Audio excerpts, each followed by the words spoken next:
Good day, I'm Stephen McHugh and this is your JIS News for Friday, February 10. Government is proposing to spend approximately $709.9 billion to run the affairs of the country in the 2017-2018 financial year. Finance Minister Audley Shaw tabled the estimates of expenditure in the House of Representatives yesterday.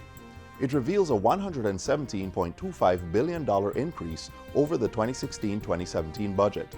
The bulk of the money is for recurrent or housekeeping expenses amounting to nearly $485 billion, $21.38 billion more than the $463.52 billion spent in 2016-2017.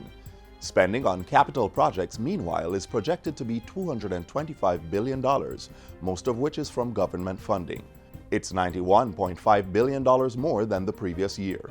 Outside of the Ministry of Finance, the largest budgetary allocation is for the Ministry of Education, Youth and Information, which has been allotted a total $100.42 billion. The Ministries of Health and National Security both have a little over $60 billion each, while the Ministry of Economic Growth and Job Creation is getting approximately $32 billion in the 2017-2018 fiscal year. The Finance Minister also tabled the revenue estimates for 2017-2018 during yesterday's sitting of Parliament. It shows that government expects to earn approximately $488.62 billion from tax revenue towards financing the budget. Non-tax revenue is projected at $27.69 billion. Another $13.9 billion will come from capital revenue. The government also expects to receive $4.35 billion in grant support from its multilateral and bilateral partners. Meanwhile, $70.62 billion will be sought from the external loan market, while $89 billion will be sought from domestic loans.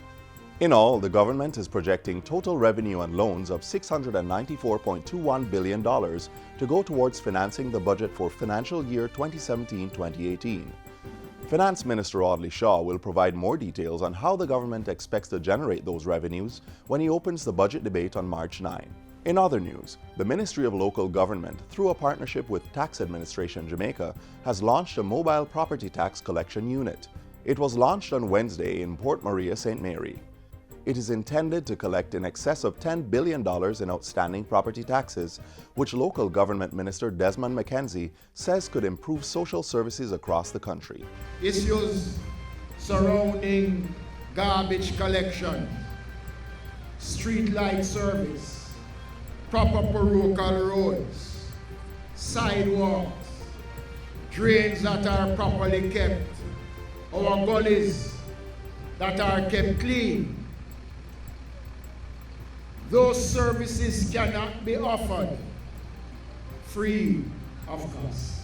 He sends a strong warning to persons who continue to ignore property tax notices when they are served. We are going to be vigorously enforcing the drive to collect the outstanding property taxes that are due.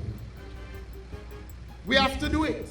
If persons can't find the full amount, then there's a system that exists that you pay what you have until you can pay the full amount.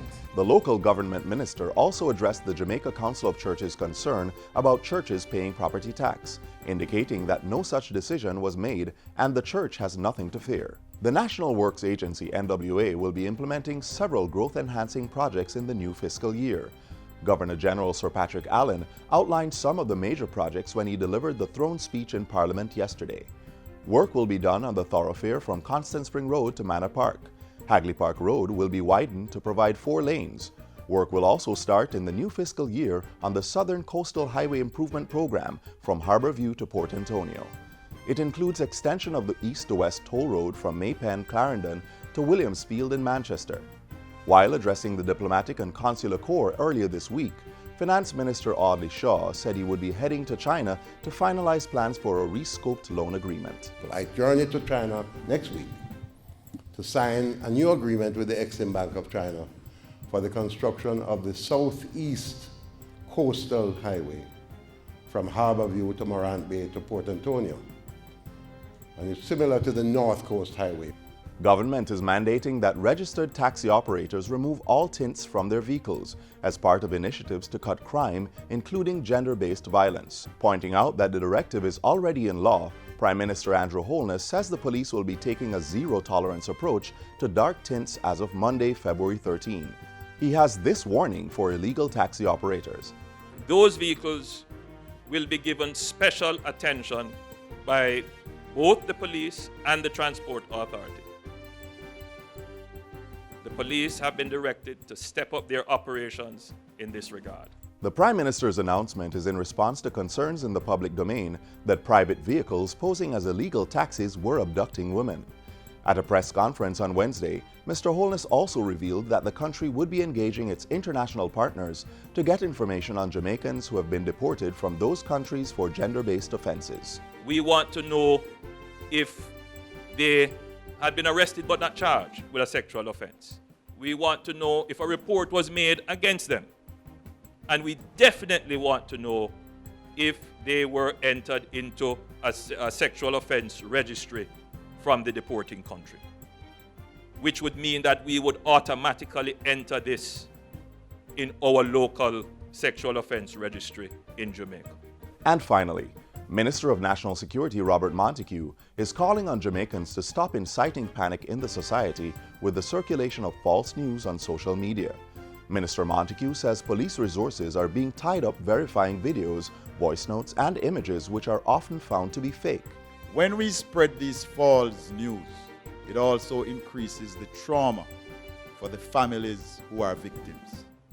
And when we resend what is old news, or we resend images that is from another country, we also create panic and mayhem. We urge everyone to be responsible. The minister is meanwhile encouraging citizens to download the ministry's Stay Alert app to help the police protect them. And that's it for JIS News Today. I'm Stephen McHugh. Thanks for watching.